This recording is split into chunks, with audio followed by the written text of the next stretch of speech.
Hola, bienvenidos a un nuevo programa de Expediente INACIPE. Mi nombre es Luz María Saucedo Ruz y les agradezco que nos acompañen nuevamente. Agradecemos también al Canal Judicial este espacio que nos otorga para hablar de los temas más relevantes en materia de ciencias penales. El día de hoy hablaremos de la Autoridad de Supervisión en Medidas Cautelares y para hablarnos de este tema nos acompaña el licenciado René Urrutia de la Vega, quien es fiscal general del Estado de Aguascalientes. Licenciado, muchísimas gracias por venir al programa a hablarnos de estos temas.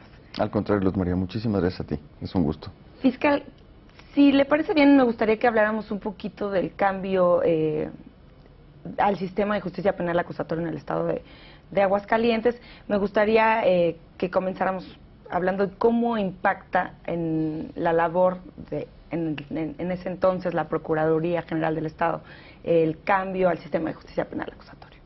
Bueno, yo te diría que efectivamente hay un cambio diametral, trascendente en el sistema de justicia penal. Obviamente esto ocurrió en todo el país a partir de la reforma de 2008, la reforma constitucional en materia de justicia penal de 2008 y que se dio esta vacatio legis de 8 años para que entrara en vigor de manera plena en todo el país a partir de 2016, de junio de 2016. Claro que hay un impacto importantísimo en la forma de trabajar de las procuradurías y de las fiscalías. En Aguascalientes tenemos una Fiscalía General ya. A partir del año 2015 se dio esta reforma constitucional en la Constitución local del Estado de Aguascalientes, en donde se dotó de autonomía precisamente a la Fiscalía General del Estado o a la Procuraduría para convertirse en Fiscalía, perdón, de tal manera que sí hay un impacto importante en la manera de operar. Yo creo que el tema y el énfasis tenemos que ponerlo precisamente en la operación del sistema procesal penal acusatorio. Esa es la parte más trascendente y más importante que podríamos enfatizar, la operación del sistema. Estamos trabajando muy fuerte todas las procuradurías y las fiscalías, y lo digo porque nos reunimos con cierta periodicidad en la Conferencia Nacional de Procuración de Justicia. Y puedo decirte que efectivamente se da un trabajo muy intenso, un compromiso muy grande que hay de todos los procuradores y fiscales del país y por supuesto de la Procuraduría General de la República para poder operar de manera adecuada el sistema procesal penal acusatorio. Los cambios han sido sustanciales en materia de procuración de justicia y del sistema de justicia penal en general. Desde la prevención, en algún sentido, que se conecta y se complementa con la Procuración de Justicia y la Administración de Justicia, posteriormente ya en términos del Poder Judicial, y luego la ejecución de penas. También hasta allá llega, por supuesto, este sistema procesal penal acusatorio y esta modificación hacia el sistema de justicia. Hemos introducido, se ha introducido por esta reforma constitucional, temas de principios que rigen el sistema procesal penal acusatorio, el sistema de justicia, que en muchos sentidos o en todos sentidos son muy positivos en relación con el sistema tradicional y que modifican toda la forma de operar, todo el sistema y la forma en la que el Ministerio Público debe de integrar sus investigaciones, la forma en la que, como ya dije, se conecta la actividad de la policía como primer respondiente o las policías como primer respondiente con la actividad del Ministerio Público y entonces se tienen que integrar las investigaciones, las carpetas de investigación ahora, que ya no son más averiguaciones previas, sino carpetas de investigación con toda una metodología, yo diría, distinta, con una desformalización, con atención a principios tan importantes como el principio de presunción de inocencia, circunstancias muy relevantes que definitivamente sí han modificado de manera importante, yo diría que positivamente, en el tema de la investigación y de la procuración de justicia y el sistema acusatorio en general. Yo en muchos sentidos debo decir que es positivo la modificación o el impacto. Sin embargo, los grandes problemas los hemos tenido precisamente en la operación del sistema. Las grandes críticas que se han hecho al sistema, yo en todos los casos yo creo que se pueden enfocar directamente al tema de la operación. Y lo hago así, lo considero así porque yo creo que tenemos que focalizar muy claramente nuestros esfuerzos. Todos los fiscales, los procuradores y todos los operadores del sistema debemos de encontrar claramente dónde se encuentra el foco, el punto medular, y yo creo que está en la operación. Obviamente esto tiene que partir de la profesionalización, de la capacitación de todos los operadores, y creo que en todos los estados, no creo equivocarme, en todos los estados estamos muy interesados y estamos haciendo esfuerzos importantísimos para continuar, para dar seguimiento a la capacitación que se dio de inicio, pero que evidentemente, y hay que decirlo con toda franqueza, fue insuficiente. Por eso las críticas. Ahora, hay otra parte muy natural. Un cambio tan importante en el sistema de justicia penal, evidentemente no puede tener los mejores resultados de la noche a la mañana. No sí, puede bueno, ser... llevamos solamente año y medio en funciones el sistema de justicia penal acusatorio como para ser evaluado de una manera tan estricta como se han dado en algunas críticas, ¿no? Por supuesto. Y con modificaciones tan importantes como esto de que hablábamos de la presunción de inocencia, que no se ha socializado o concientizado de manera suficiente. Por eso hablamos de tantos problemas en materia de prisión preventiva, por ejemplo. Este tema es fundamental en la socialización del sistema y la socialización de los resultados del sistema, que sí los hay. Solamente que tenemos en nuestro país una idea muy arraigada de que si un delincuente o posible delincuente, una persona que es detenida por la policía, de repente ya lo vemos en la calle poco tiempo después, entonces no hubo justicia, cuando en realidad se trata de un sistema que privilegia la libertad, que privilegia el tratamiento y el procesamiento de las personas en libertad, salvo casos muy excepcionales de delitos de alto impacto o mayormente graves. Entonces, esta parte es la que tenemos que trabajar muy fuerte y cada vez dar mejores resultados y reflejar en la sociedad que esos resultados le benefician directamente. Yo lo he hecho una comparación incluso con el tema económico. Si decimos en términos generales que la macroeconomía está muy bien, como se ha dicho en muchos tiempos, en muchas épocas, que en términos generales México tiene una posición positiva en materia económica, si no se refleja en el bolsillo de la gente, entonces no lo vemos y no lo podemos calificar como tal. Yo creo que en el sistema de justicia es algo muy parecido. Si la gente no ve que tiene un beneficio directo en su forma de vida, en su desarrollo, en la armonía de su comunidad, entonces podrás decir que el sistema sirve y que es muy bueno y que es de lo mejor que hay, pero yo no lo veo, yo no lo siento, no lo percibo, y en eso es lo que tenemos que trabajar. Fiscal, está tocando un tema muy importante, que es cómo se ha comunicado a la ciudadanía el tema del sistema de justicia penal acusatorio, y se han pues creado algunas ideas erróneas por parte de los medios de comunicación y de los mismos funcionarios. ¿La Fiscalía General del Estado de Aguascalientes hace algún trabajo o un acercamiento con los medios de comunicación para explicarles cuál es la realidad y cómo está funcionando el sistema de justicia penal? Sí, francamente sí. Hemos estado muy cercanos a los medios de comunicación, hemos abierto las puertas de la Fiscalía en todos sentidos. Entre otros sectores, a los medios de comunicación hemos tenido diversas reuniones en las instalaciones de la Fiscalía con representantes de todos los medios, además de que en lo particular me he reunido con los directores o dueños de los medios de comunicación en el Estado. Tenemos una clara idea de que tenemos esa asignatura pendiente de explicar suficientemente bien y de forma clara, sencilla, abierta, cuál es la forma en la que se trabaja el sistema procesal penal acusatorio para que la gente lo entienda. En Aguascalientes no solamente la Fiscalía está llevando a cabo este trabajo, sino que hay otros entes del gobierno del Estado, como es el órgano implementador del sistema procesal penal acusatorio en Aguascalientes, la propia Secretaría de Seguridad Pública. Hay diversas instituciones que estamos trabajando en ello, pero sí lo estamos haciendo de una manera muy decidida, porque fue algo que francamente se debió haber hecho desde antes. Yo creo que desde que se aprobó la reforma de 2008, se tuvo que haber trabajado mucho más intensamente en esa socialización de los principios que ahora iban a regir el sistema, de toda esta cambio diametral que hubo que hay en el sistema procesal penal, para que la gente entendiera por qué y no se dieran estas críticas, o al menos no de la manera tan intensa como se han dado, y se descalifica a un sistema porque se habla, por ejemplo, de temas como puertas giratorias, que desde mi punto de vista no existe la puerta giratoria, es un tabú desde mi punto de vista. Respeto mucho las opiniones de otras personas, pero yo creo que es precisamente una falsa concepción de la realidad. Y también hay que decirlo y hay que aceptarlo y trabajar para ello, que en muchas ocasiones la falta de resultados tangibles también condiciona que se den este tipo de críticas. Claro, este tema de la puerta giratoria lo tocaremos también un poquito más adelante, pero quisiera regresar al tema del cambio de la Procuraduría General del Estado a la Fiscalía.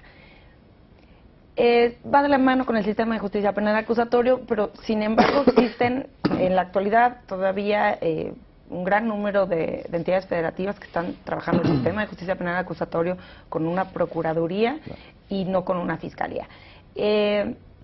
Nos hablaba usted de que la autonomía es una de las características de este cambio, pero muchas veces se ha escuchado el cambio de procuraduría a fiscalía no es un cambio de fondo, sino es un cambio de denominación, nada más, ¿no? Un cambio de nombre.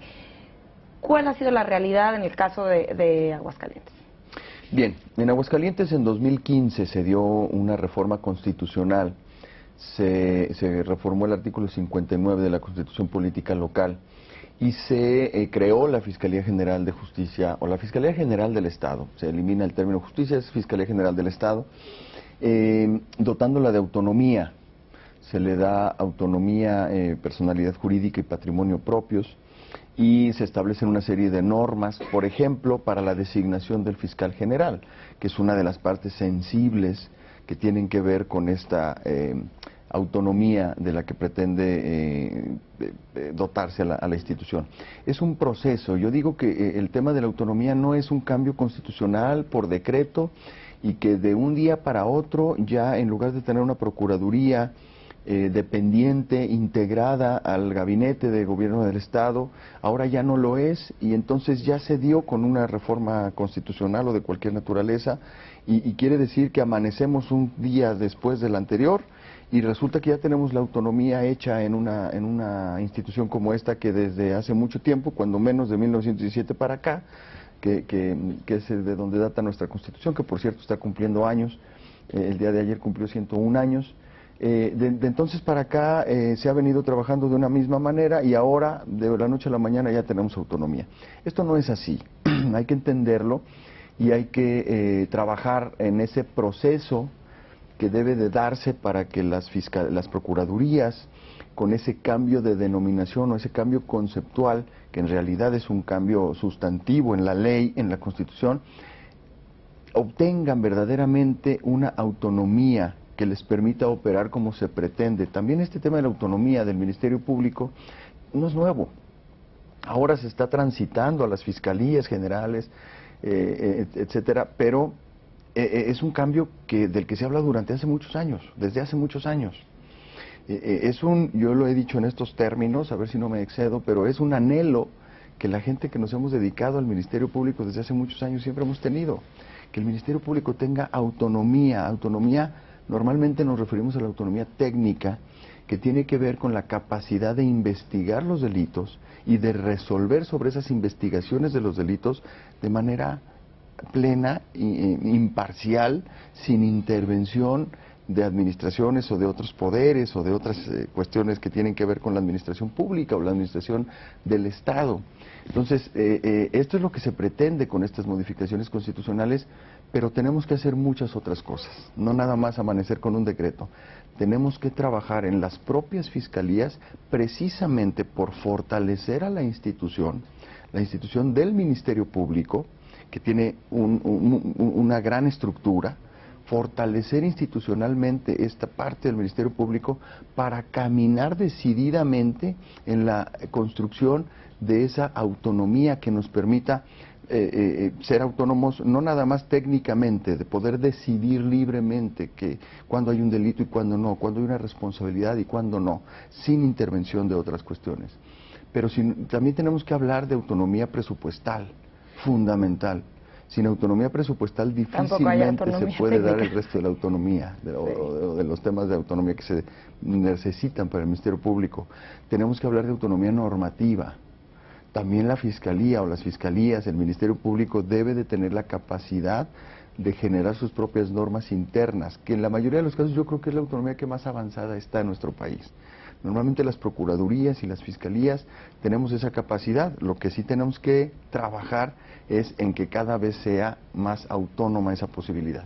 Tenemos que hacer una pausa, Claro que sí. pero bueno, me gustaría cerrar con este tema de la Fiscalía de Aguascalientes con una frase que no sé si sea la adecuada, que es que el cambio a la Fiscalía General del Estado está en proceso de consolidación, así como el del sistema de justicia penal. Seguramente, sí. Bueno, tenemos que hacer una pausa, pero volvemos con el tema. Claro que sí. Al auditorio, por favor, continúen con nosotros, estamos en Expediente INACIPE.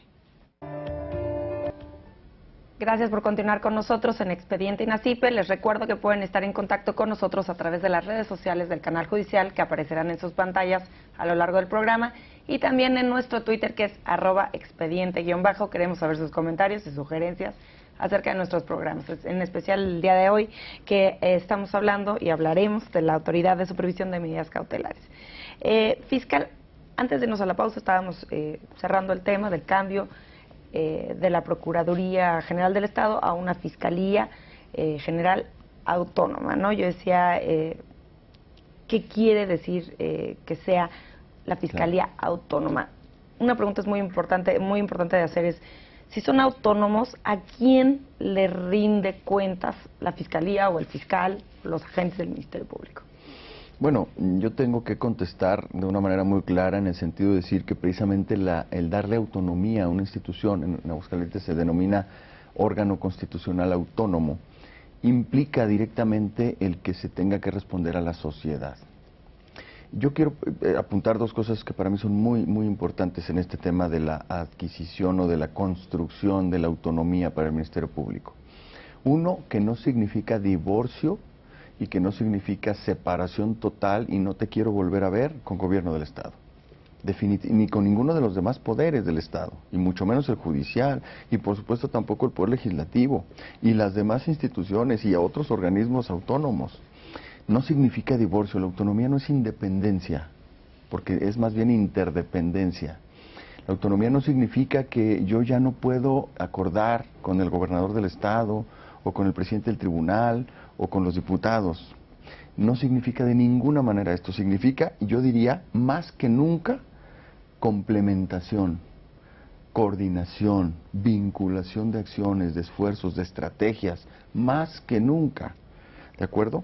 Porque antes era, sí, subordinación, ¿sí? Una cuestión de dependencia jerárquica, y ahora que no se tiene... Dependían directamente del gobernador del Estado. Así es.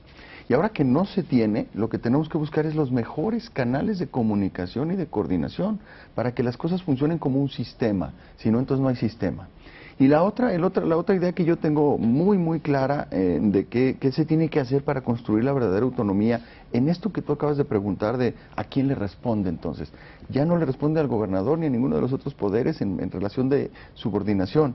Entonces se convierte en un ente que va por ahí solo y que ya no tiene que rendirle a nadie, que ya no le tiene que pedir permiso a nadie. Peligroso, ¿no? Exactamente, y eso está ocurriendo. Yo les digo en términos de que luego no sabemos qué hacer con esa autonomía. La Fiscalía no sabe qué hacer porque entonces ya de quién depende y para dónde va, y el gobierno del Estado y los demás poderes no saben cómo es esa relación porque antes era de mando y ahora es de respeto, de para dónde nos vamos. Entonces tenemos que avanzar en ello. Fundamental hablar del tema de la rendición de cuentas, indispensable, porque si tenemos un real ejercicio de rendición de cuentas, ahí es donde le estamos respondiendo a la sociedad. Tenemos que rendirle cuentas en materia presupuestal, tenemos que rendirle cuentas sobre todo en materia de resultados. Tiene que haber una evaluación real de la ciudadanía y de la sociedad a lo que se está haciendo en la Fiscalía o en la Procuraduría, en el órgano autónomo. ¿Y existen indicadores que puedan claro. y que la Fiscalía esté reportando para ver claro, los por avances supuesto, precisamente a nivel nacional tenemos un secretario ejecutivo del Sistema Nacional de Seguridad Pública, que es el órgano rector de estos indicadores, de estas evaluaciones, de estadísticas, de estas cuestiones que nos puede marcar la pauta, nos debe marcar la pauta por dónde vamos. Junto con ello, como complemento de ello, en los estados, en las entidades federativas, también debemos de ir construyendo esta parte. En el gobierno, en el estado de Aguascalientes, por ejemplo, tenemos la obligación en la Fiscalía de rendir un informe anual ante el Estado, ante el Congreso del Estado. un informe del estado que guarda la Fiscalía cada año. Ese informe lo tenemos que dejar de hacer como un acto protocolario y meramente acartonado, y hacer verdaderamente qué es lo que vamos a hacer nosotros. En este mes de febrero nos corresponde hacer ese informe a su servidor, y lo que queremos hacer es verdaderamente un informe real de lo que hay. Es un informe público. Es un informe público, pero no se le da publicidad. ¿Sí me explico? Es público porque lo entregamos a un poder, al poder legislativo, que es los diputados, como ya sabemos, representan a la población, representan a los ciudadanos. Y entonces ahí es donde a la ciudadanía de esa manera le estamos informando.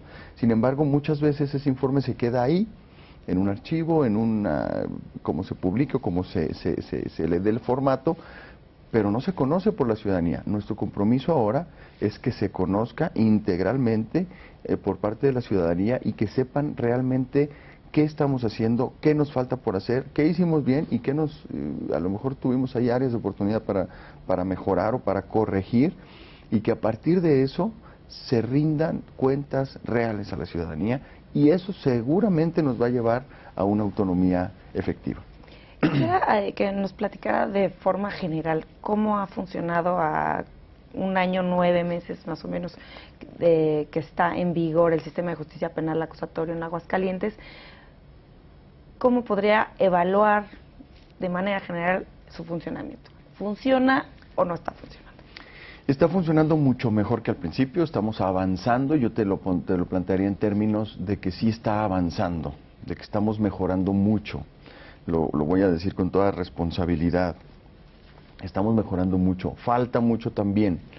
La verdad de las cosas es que la operación del sistema todavía requiere de muchos ajustes, de profesionalizar mucho a los operadores, ministerios públicos, policías, peritos, analistas de información, y en ello estamos trabajando muy fuerte. Yo quiero decirte también con esta pregunta, aprovechando la pregunta que me haces, que en Aguascalientes la implementación del sistema inició desde 2014. En noviembre de 2014, de acuerdo a decreto de la declaratoria de entrada en vigor del sistema para el estado de Aguascalientes, inicia en un partido judicial para delitos patrimoniales no violentos y delitos de querella.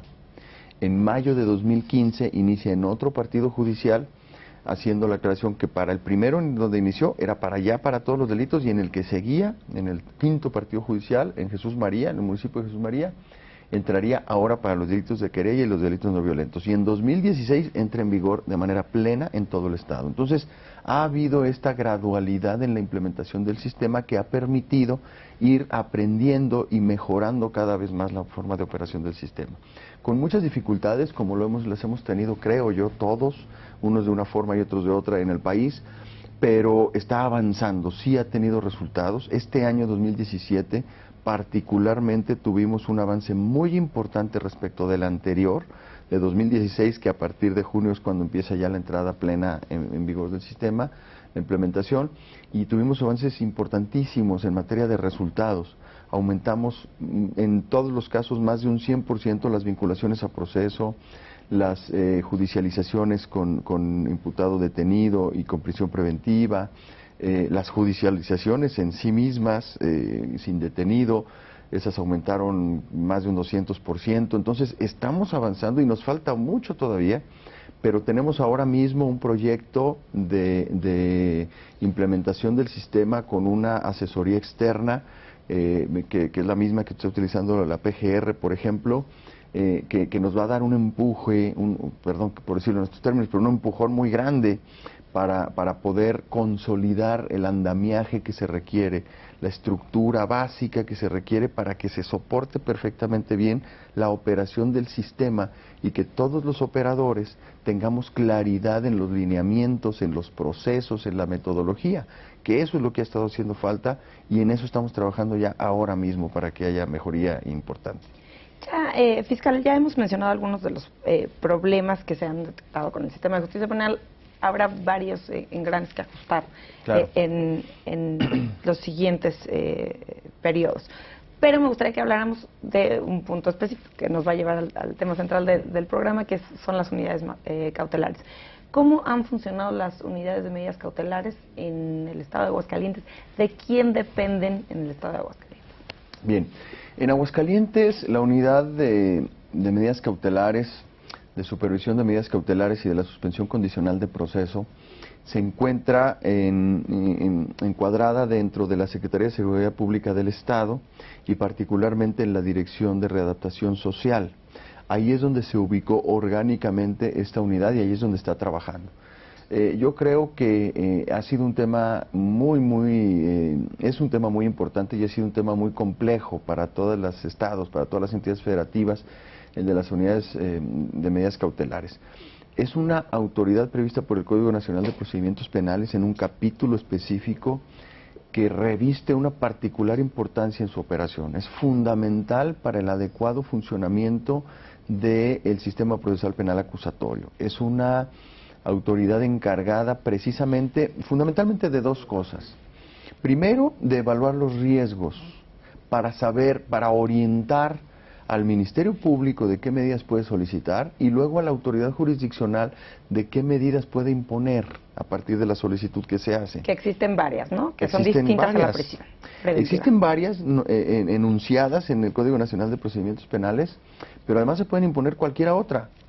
No es un listado limitativo para la autoridad jurisdiccional o para el organismo acusador, sino incluso para la defensa, sino es enunciativo nada más, y pueden ser cualquiera otra, que eso es un tema muy importante.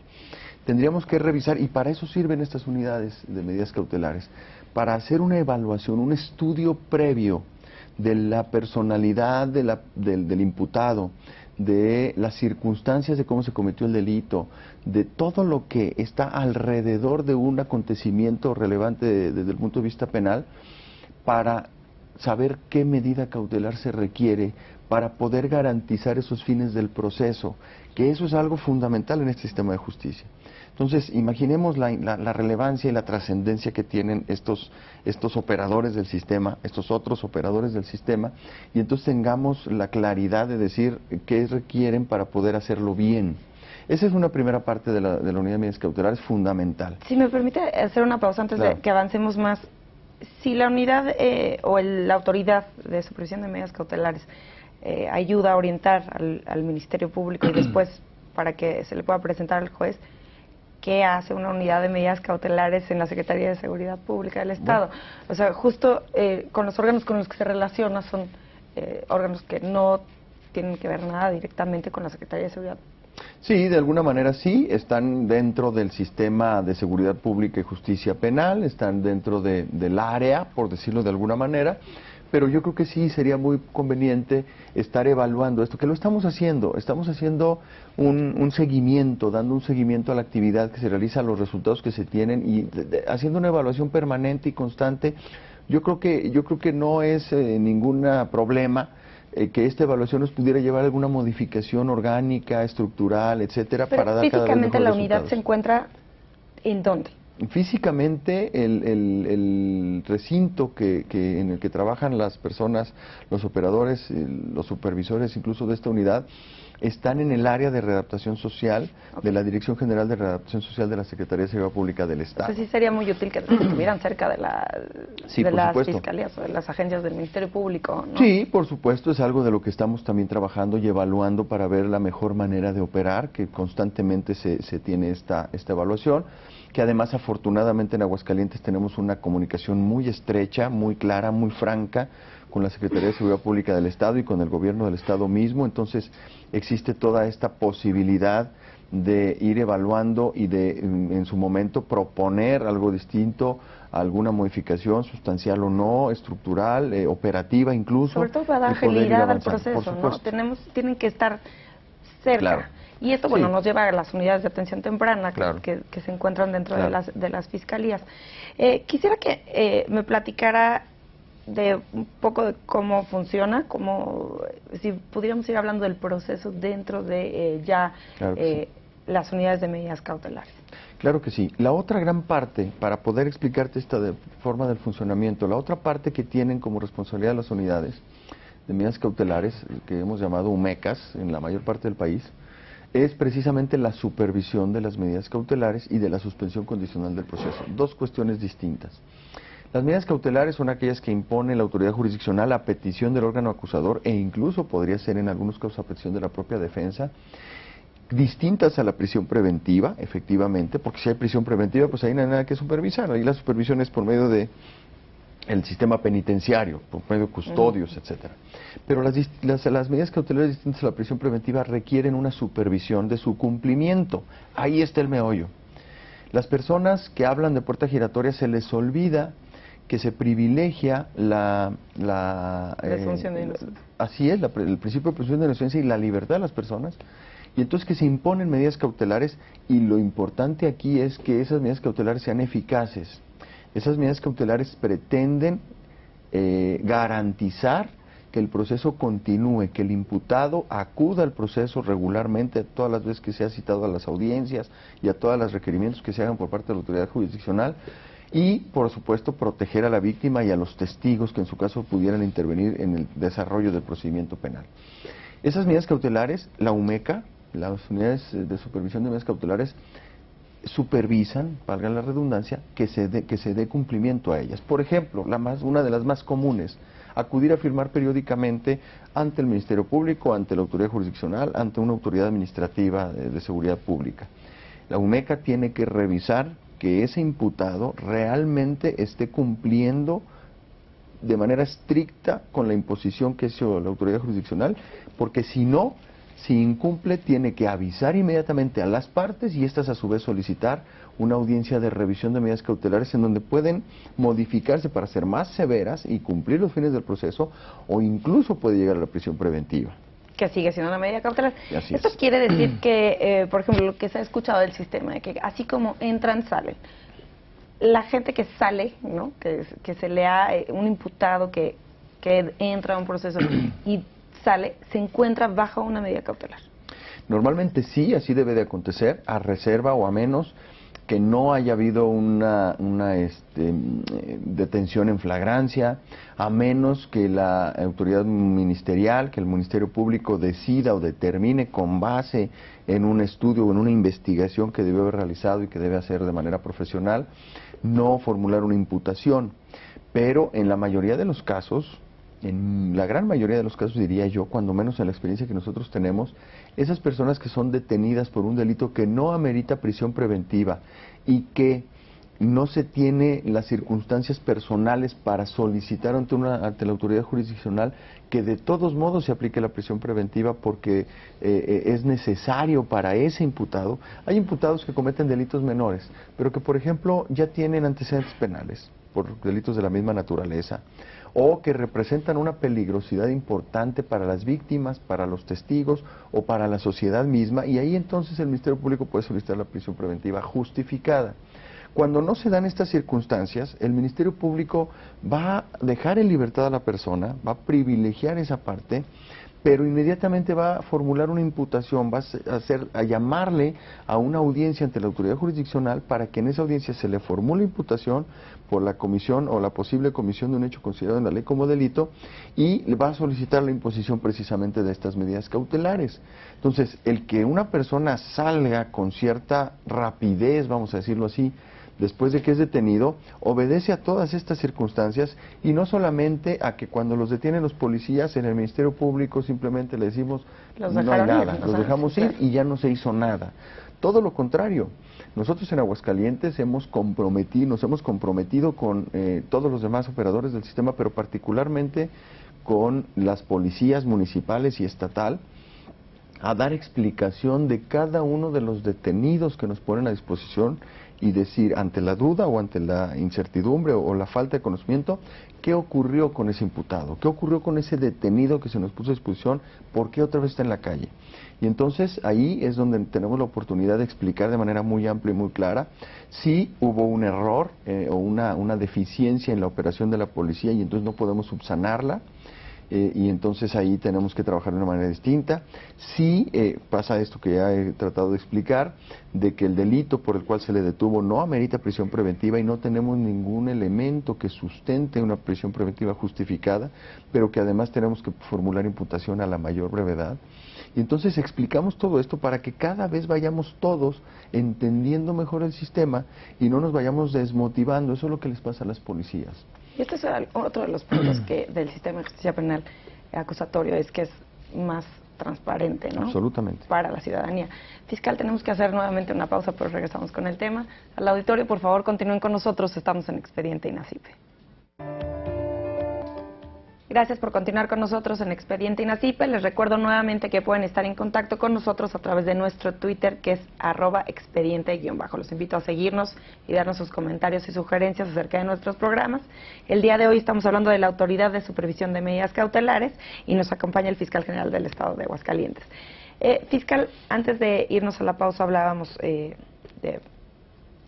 de quién dependen las unidades de supervisión de medidas cautelares, pero ahora me gustaría que habláramos de cómo y qué tan complicado es el proceso de la labor de supervisar las medidas cautelares que ya se dictaron por algunos imputados. Hay algunas medidas cautelares que usted nos mencionaba que son como las más comunes, como de que el imputado se atienda a firmar con una periodicidad a la agencia del Ministerio Público o en algún otro lugar, pero existen otros tipos de medidas cautelares, como por ejemplo que el imputado no se acerque a ciertos lugares o que no atienda a ciertos lugares. Hay otras que son de restricción de salida del imputado de ciertos territorios, que por ejemplo, si fuera territorio nacional, pues no hay tanto problema porque le retiene su pasaporte y no hay problema, o de que no se acerque a la víctima, existe el brazalete electrónico, pero algunos como que no se acerque a ciertos lugares, que no salga de algún territorio, pues no sé si se pueda imponer que no salga del Estado. Sí, claro.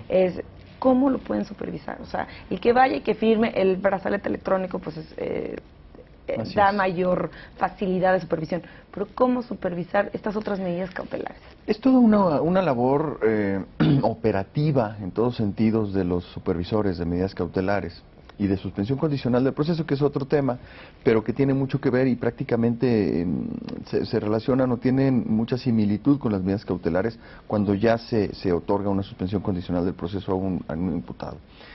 Los operadores, los supervisores de la unidad de supervisión de medidas cautelares deben de tener una movilidad y una capacidad, primero, insisto, de moverse y de acudir en muchos sentidos a hacer visitas no anunciadas a los imputados y a las víctimas también, una estrecha comunicación con las víctimas, porque en la gran mayoría de los casos una de las medidas cautelares más socorridas es precisamente no acercarse a la víctima, no molestar o a sus familiares o a sus domicilios, etcétera. ¿Cómo sabemos esto?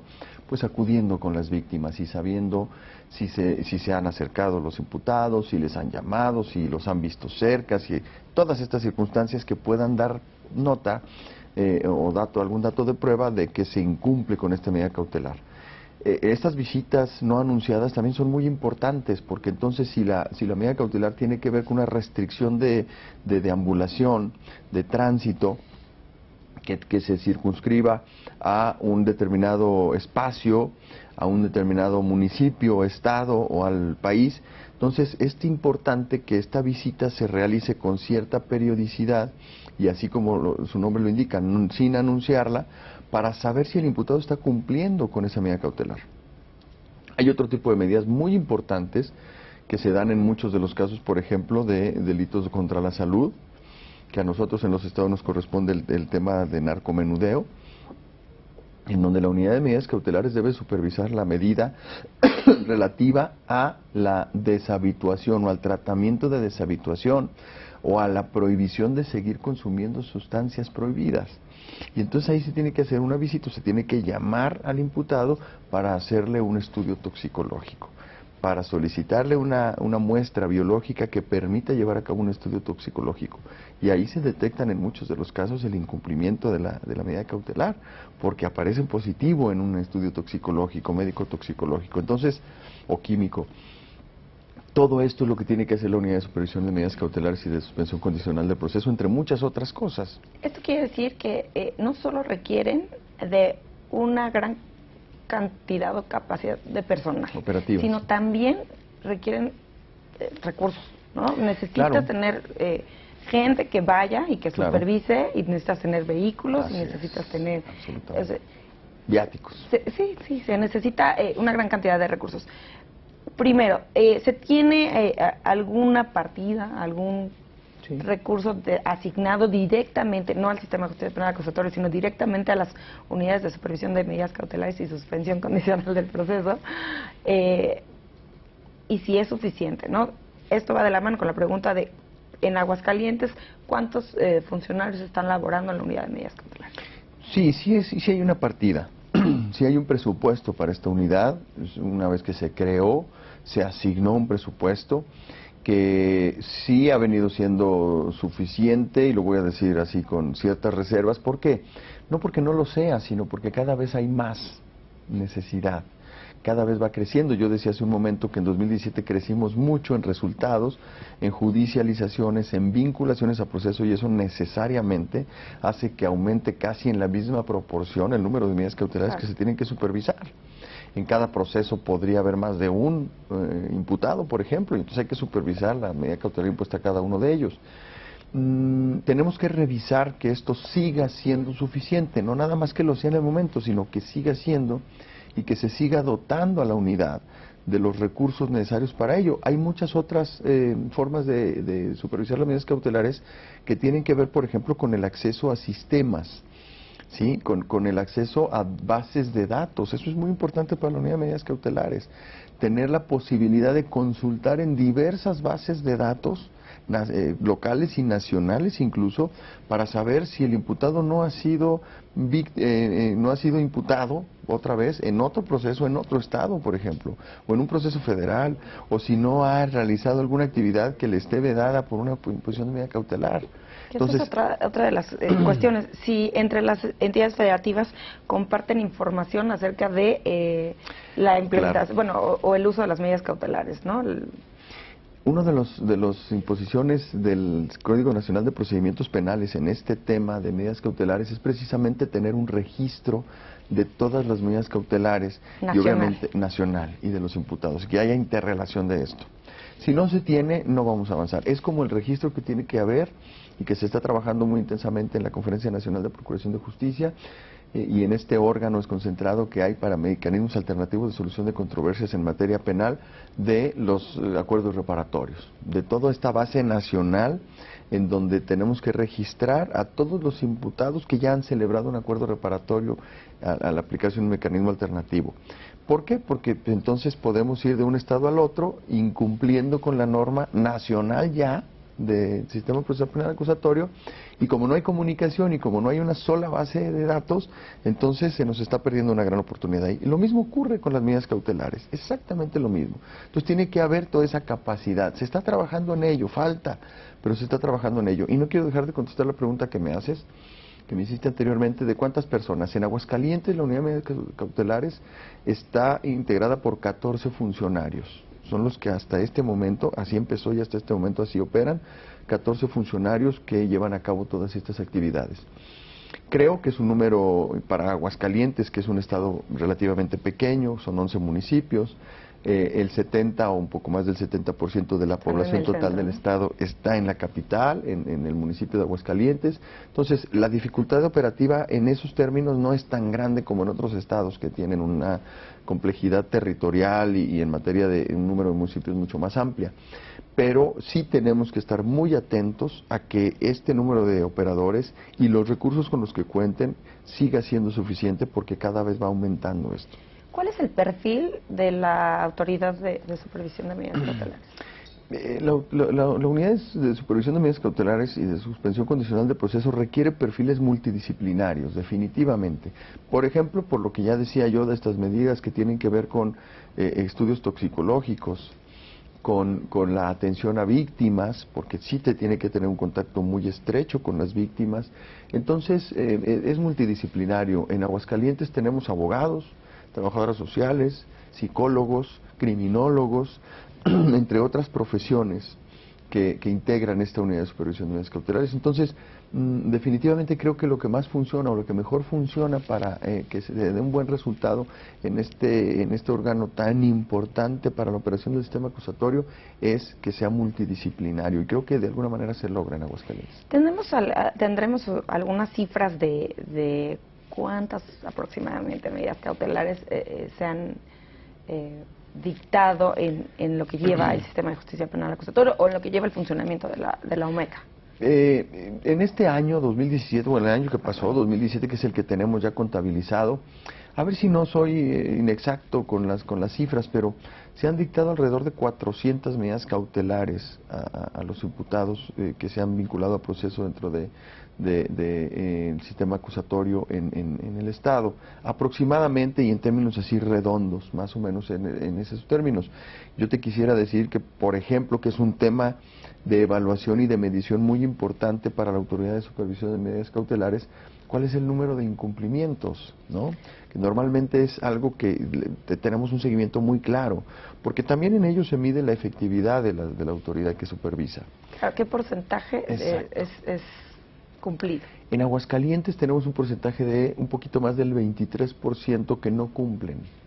Un 23% más menos, un poquitito más, 23.4% probablemente, de imputados que incumplen con la medida cautelar. Que es bajo, bueno. Es relativamente bajo. Para el nacional, ¿no? Creo que la media nacional anda por ahí de 30 y tantos. 33. Sí, 33%, una tercera parte de las medidas cautelares impuestas. Entonces, Aguascalientes sí está un poquito más bajo. Las condiciones del Estado son acordes con esto. Es un Estado tranquilo relativamente. Algunas personas nos dicen que minimizamos, pero nada más incierto. No minimizamos nada de lo que pasa en Aguascalientes, pero también tenemos que decir que de acuerdo con las propias estadísticas que publica el Secretario Ejecutivo del Sistema Nacional de Seguridad Pública, pues sí nos ubicamos dentro de los 3 estados con menos índice delictivo y con mayor índice de tranquilidad. ¿Y ustedes tienen como focos rojos de cuáles son los motivos por los cuales el imputado no cumple con la medida dictada? Son medidas de distinta naturaleza. Muchas de las ocasiones precisamente tendríamos que hablar del tema de la reincidencia. La mayoría de los casos o muchos de los casos son temas de reincidencia en la comisión de delitos. Se prohíbe evidentemente para que opere una medida cautelar, pues tienes que mantenerte sin incurrir en la comisión de otro delito. ¿Qué es lo que más tenemos en la gran mayoría de los casos de personas vinculadas a proceso? Delitos de robo en sus distintas modalidades, delitos de lesiones, ¿no? Entonces, si pensamos en este tipo en la naturaleza de estos delitos, las personas que están sujetas o vinculadas a proceso son personas muy propensas a continuar con ese tipo de actividad, de reincidir. Otro gran tema que tenemos en medidas cautelares es precisamente el tema de narcomenudeo, consumo, distribución o comercialización de sustancias prohibidas.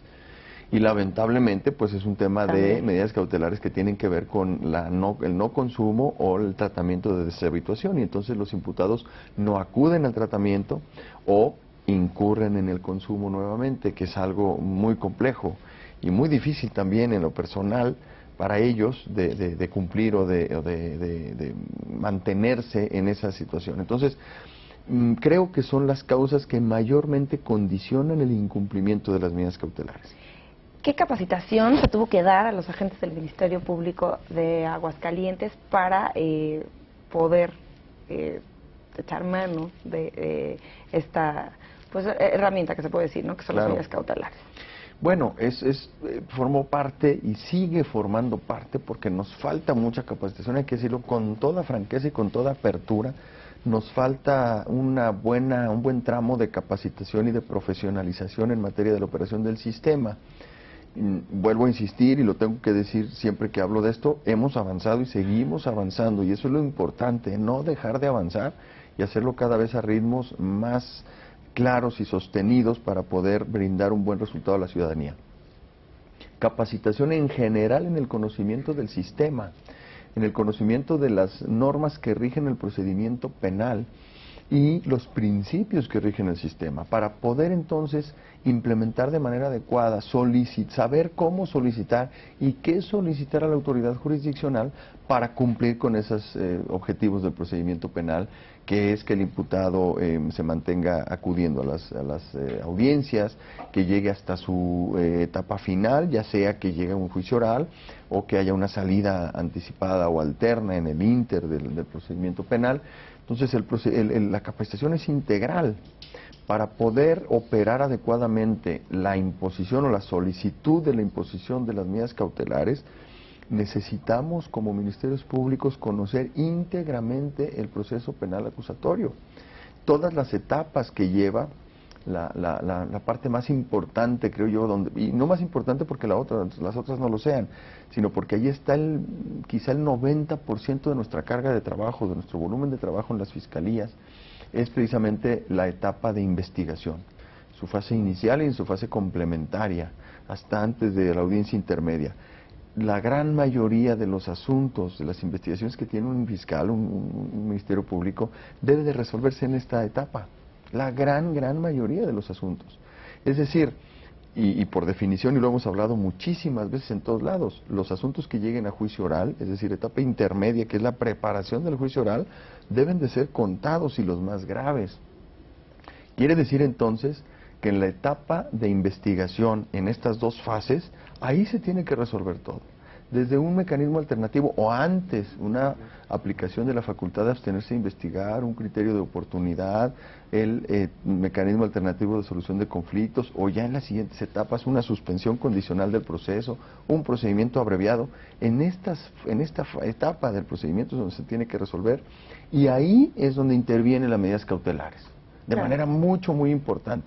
Entonces tiene que tenerse un conocimiento claro, completo e integral del procedimiento penal. Pues justo hablando de capacitación, podemos cerrar el programa diciendo que también los retos de la Fiscalía están dentro de muchas otras cosas en el proceso de investigación.